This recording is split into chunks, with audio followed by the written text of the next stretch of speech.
Well, that was a very engaging performance you gave us the other night, but I'm curious, what actually goes on in your head when you're getting these messages that you're relaying to people? Difficult question to answer. It's not really a rational thinking process. I believe that I'm in touch with my unconscious mind, and that's, I believe it's a little bit like, my experience of it is a bit like the way ideas will come into a person's head. Like they'll come into a person's head almost like a fully formed idea, and we don't know where it's come from. And it's a little bit like that. I think you could call it your intuitive mind, I would think of it as. But do you hear voices? I mean, do you sort of hear a male voice or a female voice, or?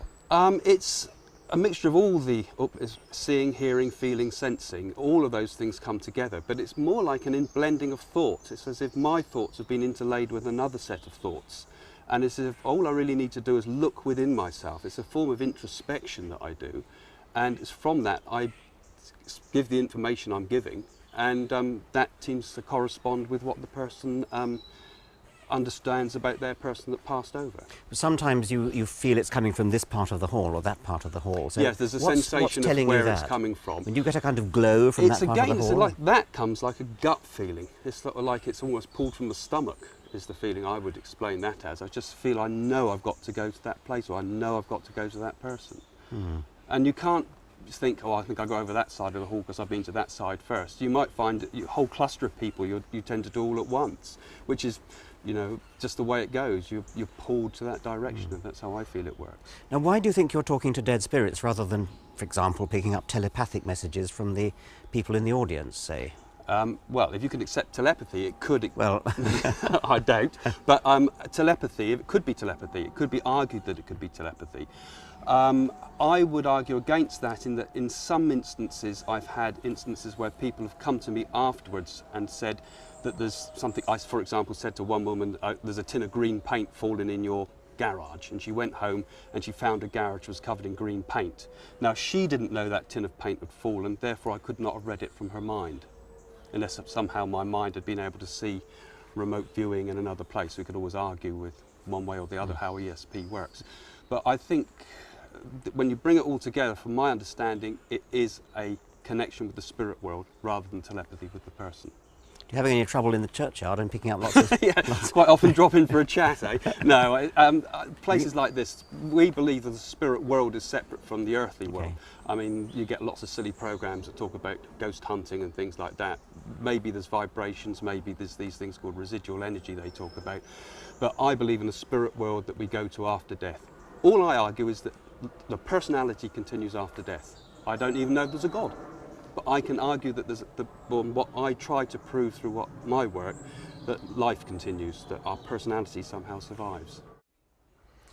Do you find a churchyard rather a crowded place? Have you got the bandwidth to cope with it? Yeah, a good place to drop in for a chat, I suppose. But no, I think the churchyard actually, you might feel the residual energy psychics talk about of people that have been here before, i.e. the people that have grieved here before and so forth. But I believe that what happens is the spirit goes into what we call the spirit world after death. And that world is a world that I hope I can prove through my mediumship, and is something that is, I believe we prove fundamentally the continuation of the personality after death. I don't even prove there's a spirit world, I don't even prove there's a God. But what I tend to do, I believe, is suggestive of life after death. I think if I were talking to someone in the spirit world, I wouldn't waste time talking about tins of green paint. I'd say things like, what's it like being dead? What's God like? You know, things. I mean, can you see the whole of the universe? Can you see what everybody's doing?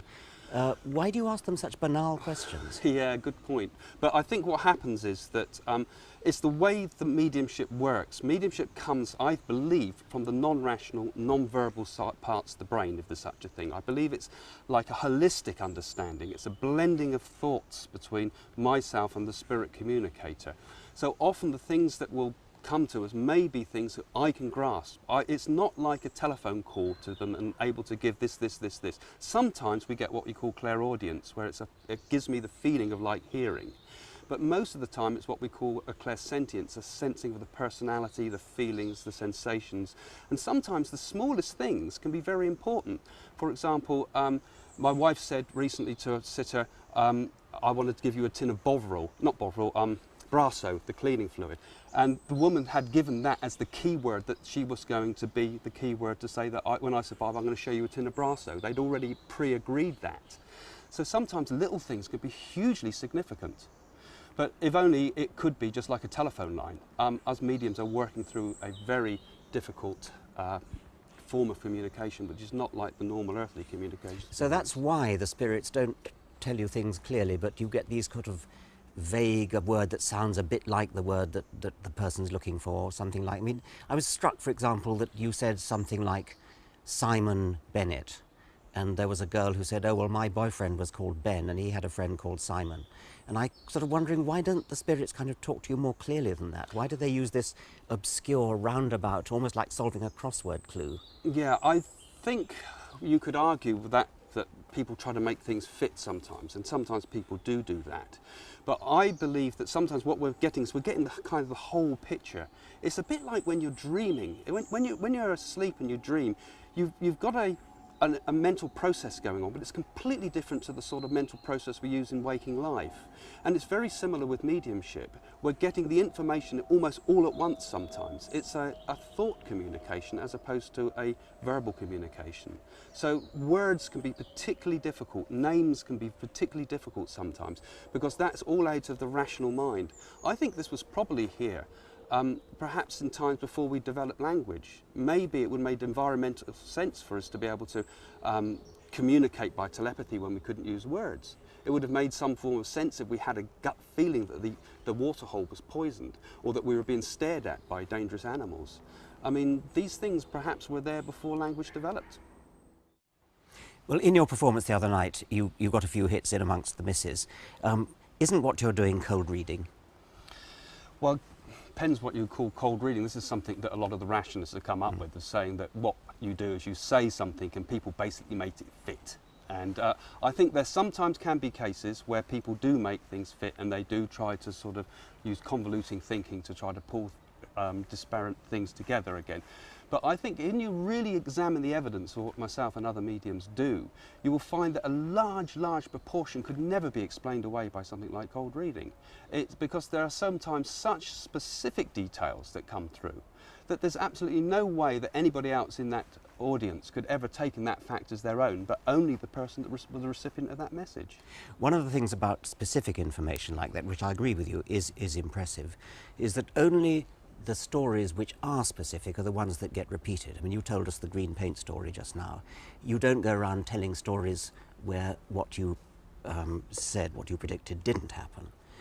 So there's a kind of one-way filter whereby only the impressive stories, the green paint stories, get repeated, and no doubt many viewers of this program will go away and tell other people about the green paint story. But you don't say, do you know, I went to a medium and he said that there would be green paint in my garage, and I went home and you know there wasn't. That people don't repeat those stories. True. You're talking about selective memory, aren't you, here? That Selective people can memory kind and of selective remember repeating. the things they want to remember. Yes. And I'm sure that would be the case for anything. I mean, I expect it's happened in science as well, I should think, where people have seen what they want to see. But I think if you do examine the body of evidence carefully, you will find that there is a large bulk of what is said is accepted by the person. I don't claim to be 100%. I think that would be arrogant to say that. I think I get a lot wrong, and I think other mediums do get a lot wrong as well, because it's such a difficult form of communication. But I believe that within it, there is a large body of evidence that would be suggestive of life after death, and within that too, there are sometimes things that are so very specific that you've got to think about it. Something that will stand out, that is, you know, so absolutely specific to that person, it certainly should be worthy of investigation by science, I feel. Well, science is always ready to investigate things. The thing about science is that it investigates the whole picture. It investigates all the misses as well as the hisses, as well as the hits. It counts the misses as well as the hits. And there is a real risk that only the hits get published or get repeated. It does happen in science. I mean, there's a risk in science that I think it's called the desk drawer effect, whereby studies that apparently don't show an effect don't get published. They get stuck in the desk drawer, and only the ones that apparently do show an effect end up getting published. So there is a danger of a kind of one-way filter, which we have to be very careful of. And it also can be, people like myself, people that are into all the mystical things, have beliefs. But so do scientists have beliefs. And the problem is, I think, if you come to this subject with a pre-made agenda to say it's all a load of nonsense, therefore, and then you start looking at it purely from the point of view, that's rubbish, that's rubbish, that's rubbish. When you start, these things are dealing often with human testimony. Just as it's more like a court of law in some respects, because human testimony in a court of law will have a person perhaps hung. But in terms of trying to prove ESP or trying to prove the paranormal, that human testimony is analysed to the point that it becomes almost irrelevant. For example, often they'll say, oh, that medium asked 20 questions when he was given the reading, but the questions will often be sort of, your father in the spirit world is named George, is that correct? Yes. He was a big man, is that correct? Yes. So often things like that can get twisted and distorted. And I think the body of evidence really has to be looked at in such a way that we have to take into the fact that we're not dealing in the same way as we are with hard science. We're dealing with people, with people's understanding of this, with people's... if you've convinced a person that that's their grandmother to the point that they're actually crying, I mean, surely those tears enough are perhaps proof that they've had proof that really is their grandmother that's making the communication. I think it could indicate just desperate wishful thinking, perhaps. I mean, one of the things I noticed looking around the other night at your séance was that people did seem to be very, very anxious. They were on your side. I mean, they were really trying to help, and they didn't look terribly convinced. I told them off. I didn't think I they know, were very you did. much, I know you to be did. honest. But time and again, you would say, and I thought, well, that's a hit, isn't it? But yet they looked sort of unconvinced. They didn't really look very persuaded by it, and then it was as though they were desperately searching around for a way in which they should make it a hit. For example, you got a Morris Minor the other night, and you said a black Morris Minor. And I went and asked the man afterwards, was it really a black Morris Minor? And he said, well, no, it wasn't black, but it was very dirty, so it looked black. And I mean, that's a very typical example of where they're desperately trying to embrace within the envelope of what you've said something that actually wasn't in it. So you've got them on your side, and again, the girl whose boyfriend was called Ben, and so it wasn't Simon Ben. It was a boy called Ben who had a friend called Simon. You sort of feel if you start allowing, and actually you were rather good at picking up on those cases where the audience might have thought it was a hit, but you, as it were, discounted it. I was rather I think it's impressed important with that you try to discourage people from making things fit, because I agree that would discredit any good evidence that I was likely to give. I would rather get a lot wrong and one thing absolutely right, rather than people try to just be helpful or try to make things fit in. And people do have a tendency to do that, I do agree with you. But it does not undermine the fundamental fact that in good mediumship, facts can come through that can, I believe, give absolute proof that the personality continues after death. Do you see your role as essentially pastoral? I mean, are you trying to help people? No, not really, not pastoral in that sense, because I'm not a great lover of religion in many ways, even though I tend to do this within spiritualism. I find that is my outlet to do the work. I feel that, in a way, it's just my duty, because if I do have this gift and I can prove that life continues, I'm almost a bit reluctant as a medium. I came from a completely different background. I came from a background of working in advertising agencies and all sorts of things, and was quite sceptical about the whole idea before it was proven to me first. And I feel that really, I don't think it's pastoral. I believe I'm helping people, and therefore I believe it's a wonderful gift, and I believe it must be used, and I feel it's my duty. Do you feel it might actually be damaging to some people, but, as it were, stopping them from letting go after they've lost somebody that they love very much? It's a good point that a lot of people bring up that, but I believe that it does help people to progress and move forward.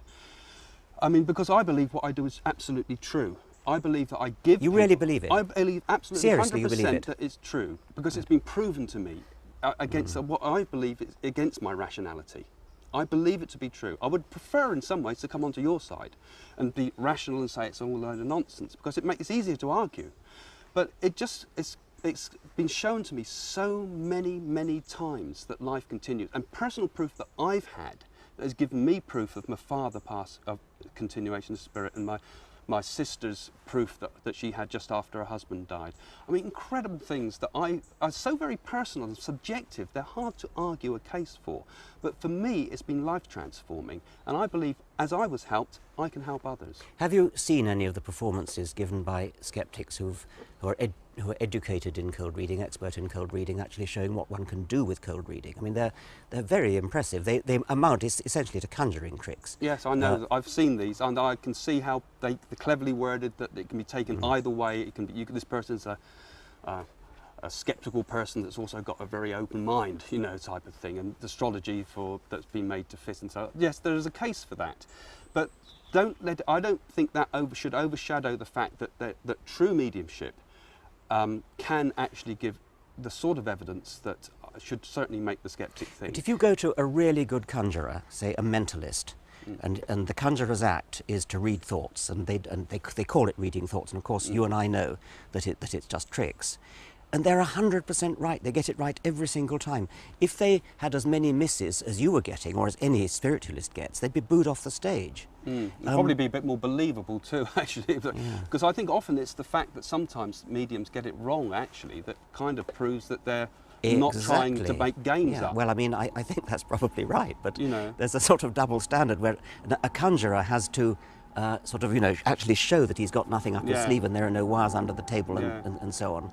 But somebody like you can get away with what? I mean, I don't know what sort of hit rate you get, about 10% hits or something in a typical evening. I hope it was a lot more than that. Well, and yet you don't have to go through the rigours of proving that you're not that you're not cheating. Well, we do go through the rigours. Well, certainly within spiritualism, anybody working within spiritualism is carefully scrutinised.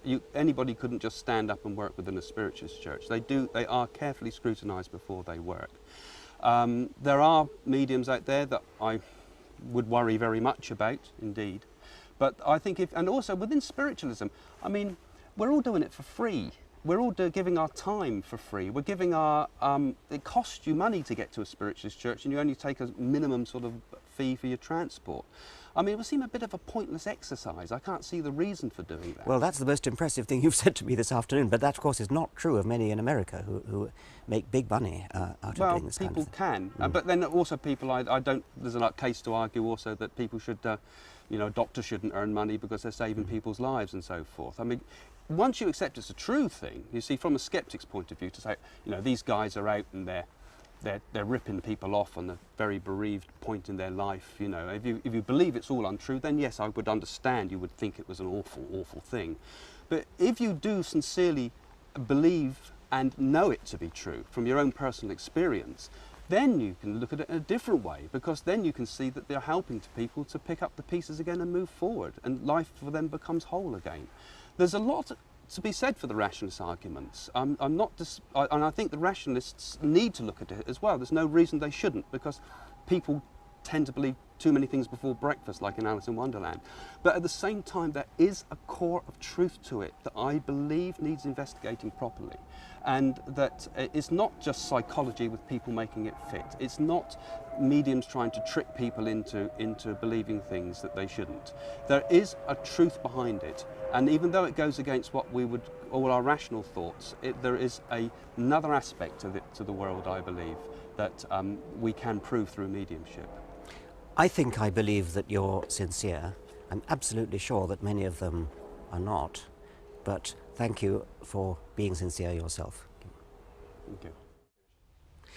How do you know that it's not telepathy? How do you know it's the spirits talking, not people in the audience communicating directly to you?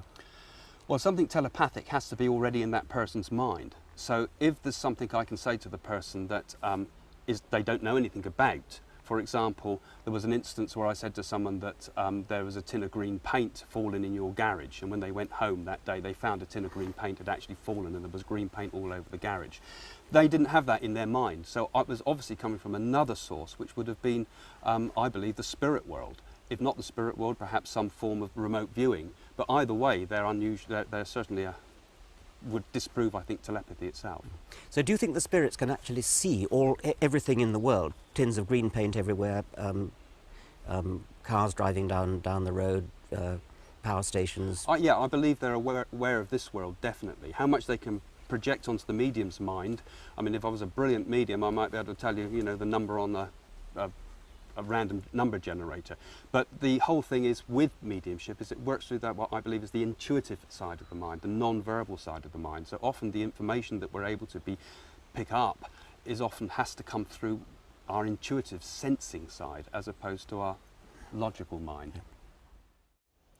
My being impressed at your some of your hits was slightly lessened after the meeting when I went around and talked to some of the people and learned that many of them keep coming back to the same thing again and again. They know each other and they know you, and you've read some of them sometimes 3 times before, which suggests that you could have been using the same information that you got from them out of on a previous occasion. I mean, that's one problem with this sort of coming back. The other problem is it suggests they might be a bit addicted to this kind of thing. Okay, there's 2 questions there, and people do obviously come back to spiritualism often, and although I was not conscious of going to say people that I'd been to before, I have been serving Camberley Spiritualist Church for some years, so there's probably a likelihood that I could have perhaps unconsciously remembered stuff possibly, but I do know that the information that is given in such a way that it's fresh to me. I don't know who I'm going to. As for people coming back time and time again, well, if the best readings are usually when a person has had such proof that they never need to see a medium again. That would be the most successful of a mediumistic sitting in my mind.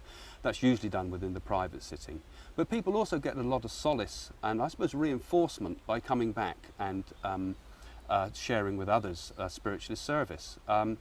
That sharing is part of the healing process because bereavement is an awful thing to get over, and it's something that people don't get over just because they've been given the proof there and then. It takes time, and I think a lot of empathy comes between people sharing their experiences and helping one another to make those contacts with the spirit world. But going back to the first question about the fact that you may have met these people before and therefore have previous access to the information, there would be plenty of people who would have been impressed by some of the hits that you got without realizing that actually you knew that, but whether consciously or not, you knew that because of previous encounters. So it does rather lessen the strength of the evidence that you keep talking about. Yeah, I think in that particular case, I would have said it would weaken the evidence there. I would agree with you because it's much better if you've come to somebody you've never ever encountered before, and in fact I didn't realise I'd been to that person before. In fact I was a bit shocked when she said, you know. But nonetheless, I think again with these things, I think it's like with any scientific experiment. It's a number of proposals that are gradually build the evidence up to say everything's correct or not. And I think with mediumship it's the same. One needs to investigate quite a lot of it and quite a lot of mediums to find out where the proofs are or not.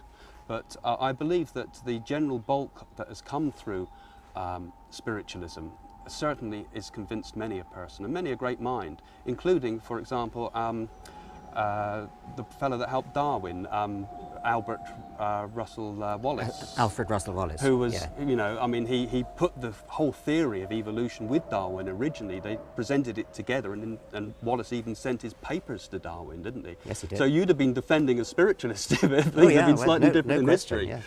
Yes, Wallace went decidedly odd in his old age. There's no doubt about it. Newton went odd in his old age too, and so did Einstein. You know, it seems strange, doesn't it? One of the hits you got was Mrs. Watson, and who was a local school teacher. Not Watson, Jenkins. I don't remember. Jenkins. Mrs. Jenkins. Who was, start that again. Yeah. One of the hits you got was a local school teacher called Mrs. Jenkins, and it afterwards turned out that she was well known. I mean, she taught at the school. You know, maybe half the people there had either been taught by her or had children taught by her. So there would be at least some mediums who might have done a little bit of local research, looked up in the local paper or something, and found a name like Mrs. Jenkins that everybody would have known. Do you accept that some mediums might do something like that? I think it's pretty unlikely, to be honest, because I mean, I certainly wouldn't know that. I come from Southampton. Camberley's quite a distance from Southampton. It would have been awful to have ever researched things like that. I don't think the general medium would research things like that. I do worry sometimes about TV shows when people are asked to sign who they want to get in touch with before they see the medium. That worries me. Yes. So I certainly do think that we do need safeguards, and particularly TV mediumship. I think there should be much more safeguards than there are, instead of just presenting it as entertainment and then that's it. But I do believe that as mediums are generally very, very rare to find anybody that would deliberately try to cheat. I'm sure you don't, or you'd have actually got more hits than you did. But nevertheless, there are some mediums who, for example, have stooges who go around the audience beforehand, I don't know, in the sort of coffee beforehand, and get some information and then feed it to the medium. Are you aware that that goes on with some of your colleagues? Well, I think if it was to happen in spiritualism, it would seem a pretty lame thing to do, really. Of course it's a lame thing to do, yeah. Well, because there's no reason I could see them possibly wanting to do it. There's no financial reward. I suppose you could say there's an egotistical award, but that would seem a sort of... Well, there's certainly a financial reward in America. And I mean, one famous American medium did that. And he had a little earpiece. And it was actually, he was having information fed to him by stooges in the audience. And James Randi, the famous skeptic, had actually got an engineer to intercept the radio frequency. And so you could actually hear the messages being fed to the medium. And so the medium was saying, I'm getting somebody called Albert. Who is Albert? And just before that, you heard on the radio signal the stooge saying, ask him about Albert. Well, if anybody has done that, I think they should be drummed out of mediumship and spiritualism. But this man is doing very well. Spiritualists would also be the first to condemn. They have in the past thrown out mediums and exposed mediums that have cheated and they might have gone on to television sometimes later. But within spiritualism, you will find the safeguards are in place, and certainly that type of thing would never happen within the confines of spiritualism, which is the best place where people really want to investigate this could start looking for the sincere mediums.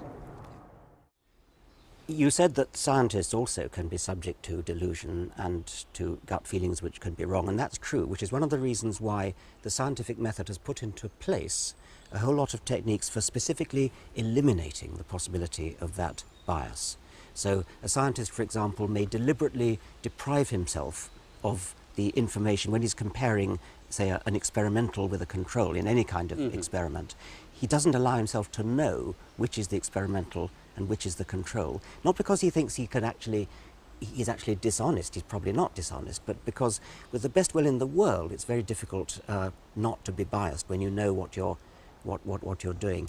So when you defended spiritualism by saying that it's a human thing, it's not subject to scientific investigation, in a way that's selling the past, because what a scientist wants to know is, can you eliminate the human human element and actually demonstrate in some kind of a foolproof way that it really is not cheating and that it really is a genuine effect. And what you've said, you're more or less throwing out the whole of psychology, really, because psychology works like this. I mean, nowadays people might say, well, Freud is probably completely wrong. Well, they would say that about Freud, but not about experimental psychology, not about psychology which actually does experiments and tests, and very, very rigorous tests. For example, telepathy experiments are very, very rigorously controlled. Well, there's been some interesting experiments with telepathy experiments, particularly experiments where people have been stared at, particularly some of the experiments using video imagery as opposed to the Zener cards, which is like static cards that people look at. And I believe that the bulk of these paranormal researchers are often shunned by normal sort of mainstream science, as if there's something that we're worried about. As if it's threatening the very fundamentals of science. It's not that. I mean, if I could demonstrate telepathy, I would be absolutely delighted, because I would be demonstrating a completely new force of physics that nobody had ever discovered before. If I could demonstrate telepathy really, really conclusively under controlled conditions, I would get the Nobel Prize for Physics. And that's not how Einstein got his Nobel Prize, by trying to disprove quantum theory. So maybe it would take someone like yourself to ultimately trying to disprove it may actually eventually prove it. In fact, I think actually when the proofs will finally probably not come through psychology, it will probably come through something like quantum physics, because we don't even understand what awareness is, what consciousness is yet. And what I'm talking about is that involved in the world's introspection of human sense of being, of the feeling and sense of becoming in life. All those things are so hard for science to ever be able to apply the current rules we have of science to. That I think what I'm doing is kind of in amongst that area. It's in the area which is very hard to prove with the normal dissecting tools of science. It's about the human condition and the continuation of the human condition after death.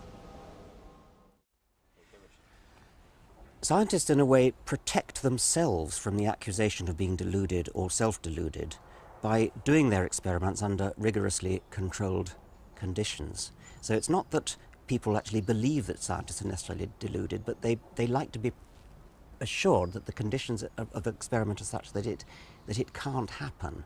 I mean, would you submit to some such rigorously controlled experiment? I think there could be some very interesting ones that could take place. For example, I'd be very interested to know what happens if one's doing this type of work and what happens inside the brain. We can measure inside the brain with PET scans and things like that nowadays.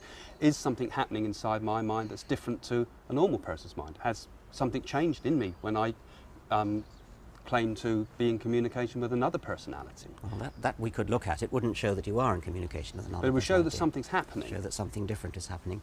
But what about this one then? Suppose you've just mentioned quantum theory and advanced physics like that. What about getting in touch with Einstein and asking him? I mean, why ask about these dull things like, oh, he still loves you and he misses you and the green paint? Why not ask a really interesting question? Yeah, I do agree. I know what you mean. But what I'm doing is proving the continuation of life after death. Continuation of the personality after death. That's all I can really do, I believe. I think perhaps the rest of the information has to come from the earthly plane. Yeah, but you could really convince people if you did get hold of Einstein. Then you could think about, if you said get in touch with Einstein, Niels Bohr had his inspiration that the atom revolves, the proton revolves the atom, the electron revolves the proton. It came to him in a dream. So that came to him from his intuitive side. Oh yes, So I mean, some of the best ideas come in dreams. Often they do, and some of the great inventions have come through dreams. And perhaps it's the same sort of type of way. It comes, see, Niels Bohr didn't sort of suddenly, he had this dream that he then understood that this is what he was looking for. It's his intuitive mind had given him an answer, which his logical mind couldn't. So maybe people like Einstein could perhaps communicate with us in some way to give us some information, but I don't think it would come out quite in the form of, say, for example, advanced mathematics, because I don't understand advanced mathematics. Well, it's a pity, because if it did, you'd really convince people. But maybe a mathematician could be inspired. Well, indeed, yes.